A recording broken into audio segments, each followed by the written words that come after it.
Al-Karim, A'udzu billahi minasyaitonir rajim. Bismillahirrahmanirrahim. Ya ayyuhallazina amanu kutiba alaikumusiyam kama kutiba alal ladzina min qablikum la'allakum tattaqun.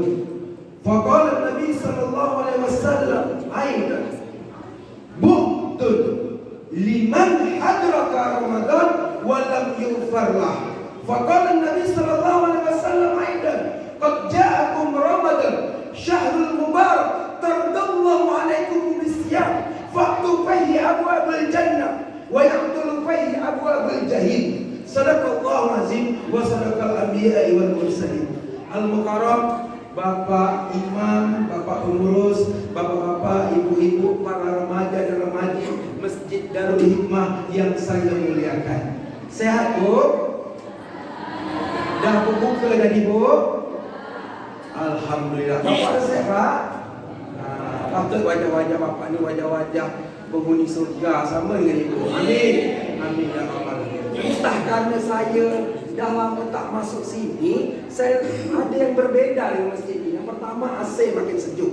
Yang kedua, jamaah semakin banyak. Alhamdulillah, sangat luar biasa masyarakat dan jamaah di sini. Mudah-mudahan tetap istiqomah sampai di penghujung Ramadan. Amin. Amin ya rabbal alamin.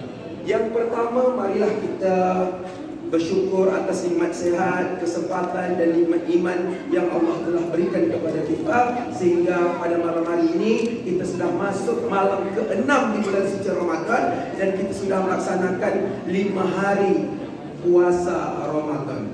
Yang kedua, salawat beriringkan salam marilah kita hadiahkan kepada junjungan alam yang Nabi besar Muhammad sallallahu alaihi wasallam, tentunya dengan mengucapkan Allahumma sholli ala Sayyidina Muhammad wa ala alihi Sayyidina Muhammad.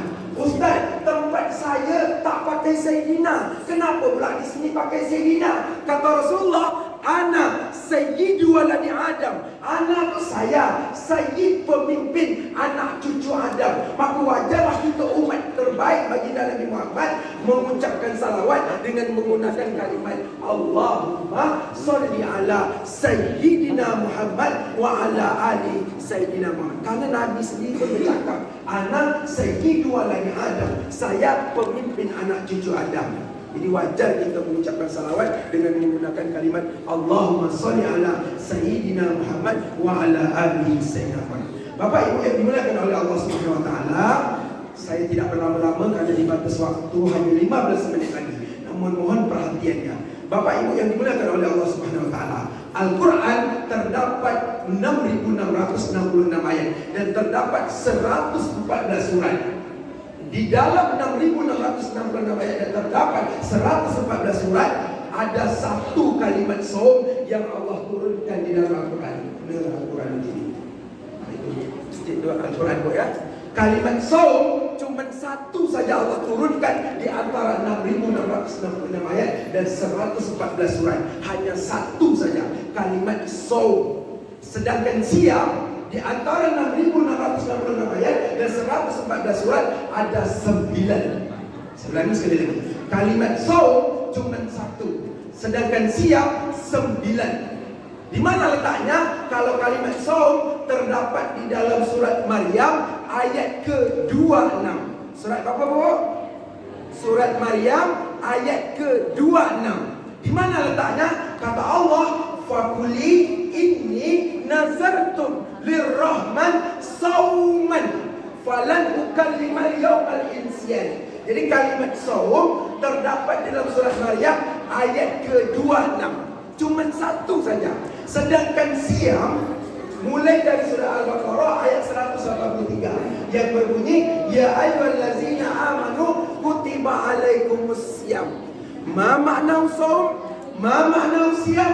Apa itu saum? Apa itu siam? Ternyata saum dan siam maknanya adalah al-imsakun. Jadi kata lain daripada saum yaitu siam, kata lain daripada siam yaitu al-imsakun. Sama secara lughah artinya menahan. Saum menahan, siam menahan, imsak juga menahan. Maka di sini perlu saya luruskan. Di sini perlu saya luruskan. Kalau jadual, mana Pak jadual Jadual Ramadan. Jadual Ramadan, kalau ibu berjumpa kata al-imsak, al-imsak itu artinya menahan. Peruntukan kalimat ini yang perlu saya luruskan. Kalau menahan, kapan waktu menahan? Ketika terbitnya fajar, ketika masuknya azan, waktu azan subuh. Itu waktu kita menahan. Seharusnya kalimatnya bukan al-imsak. Kalau bahasa Arab, kalau al-imsak dimaksudkan dalam jadual itu peringatan, kalau pengurus masjid mengundikan apa namanya serenai, kalau dimaksudkan serenai itu peringatan, maka dalam bahasa Arab disebut dengan tambih. Apa Pak? Tambih. Tambih itu peringatan. Sedangkan al-imsak yaitu kata lain dari kata saum, siam dan al-imsak. Namun peruntukan kalimat ini yang berbeda. Kalau saum khusus untuk Siti Maryam. Maryam masih disuruh untuk makan, Maryam masih disuruh untuk minum. Dia tak disuruh untuk berpuasa. Tapi Maryam disuruh untuk saum, menahan. Menahan apa Bu? Menahan untuk tak berbicara. Jadi menahan saum di sini, menahan untuk tak berbicara. Kalau ada orang kafir Quraisy berkata, siapa anak yang baru dilahirkan Maryam? Yaitu Nabi Isa Pak. Nabi Isa dalam Al-Quran lahir tanpa bapa. Beda kalau zaman sekarang ni. Kalau ada perempuan ngaku-ngaku hamil tanpa laki, itu pemengak besar tu Bu. Kalau zaman sekarang ini yang ada itu hanya di dalam Al-Quran. Jadi saum di sini hanya untuk Siti Maryam. Untuk apa? Menahan untuk tak bercakap. Sedangkan untuk baginda Nabi Muhammad, untuk umatnya sampai ke kita, kalimatnya bukan saum tapi siam. Ya ayyuhallazina amanu kutiba alaikumus siam. Qad ja'akum Ramadan syahrul mubarak tardallahu alaikumus siam. Kalimatnya siam, bukan saum. Lalu ketika ayat ini turun Bu, Pak, ketika ayat ini turun, Rasulullah mengumpulkan para sahabatnya. Apa kata Rasulullah? Perhatikan kalimatnya. Waktu tinggal 8 menit. Kata Rasulullah, ketika ayat ini turun, dikumpulkan para sahabat. Apa kata Rasulullah? Perhatikan baik-baik. Kata Rasulullah, Bu, kata Rasulullah, as-siyamu junnah, as-siyamu junnah, as-siyamu junnah, kajunnatu ahadin minal qital. Ketika surah Al-Baqarah ini turun, Rasulullah itu mengumpulkan sahabatnya berkata, as-siyamu junnah, kajunnatu ahadin minal qital.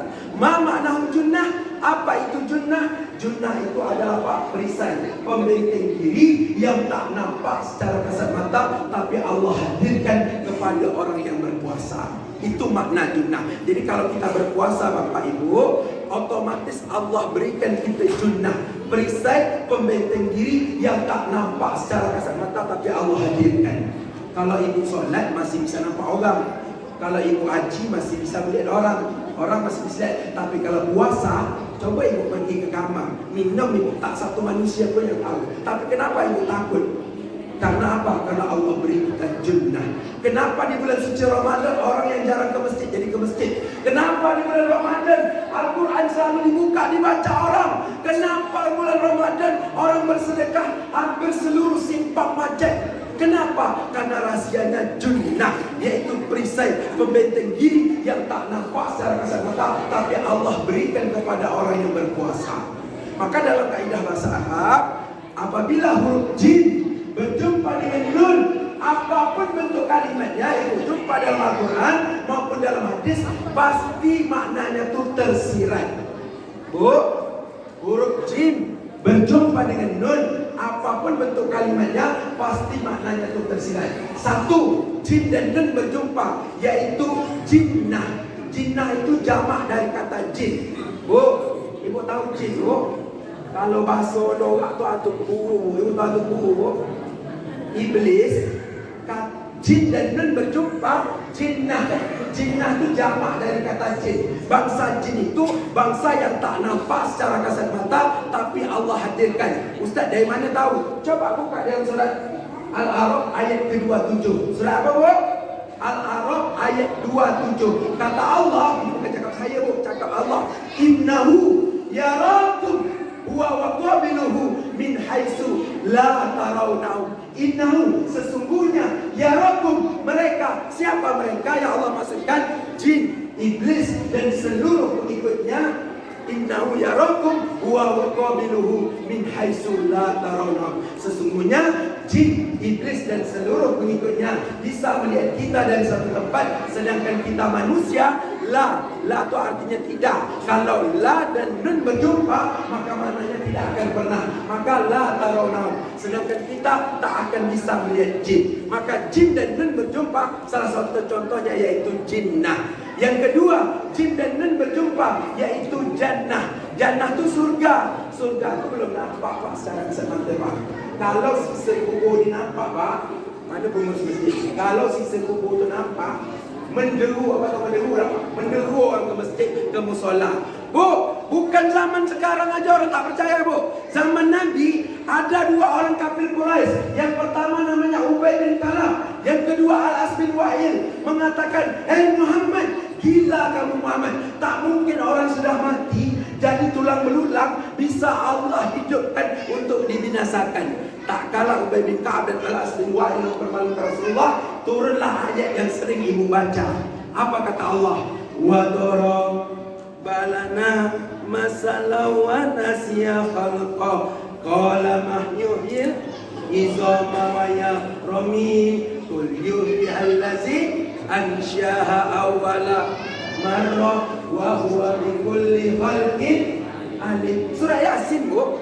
Surah Yasin ini turunnya punya sebab. Sebabnya apa? Ubay bin Ka'ab dan Al-As bin Wa'il itu mengatakan Muhammad itu gila. Tak mungkin orang dah mati bisa Allah hidupkan tulang belulang. Maka turunlah ayat ini. Artinya, wa daraba lana masalah wa nasiya khalqa. Mereka memberikan perumpamaan. Mereka melupakan asal kejadian mereka. Mereka bertanya, siapa yang bisa menghidupkan tulang belulang sudah belulang tak hidup? Kul yuhyi allazi ansyaha wa lam marra. Katakan Muhammad, dialah Allah yang pertama kali menciptakan, maka dia akan bisa menghidupkan dan membinasakan. Pak, Bu, mumpung kita masih sehat, mumpung kita masih sempat, mumpung Allah masih memberikan kita berjumpa dengan Ramadan, mari manfaatkan Ramadan tahun ini dengan sebaik-baiknya.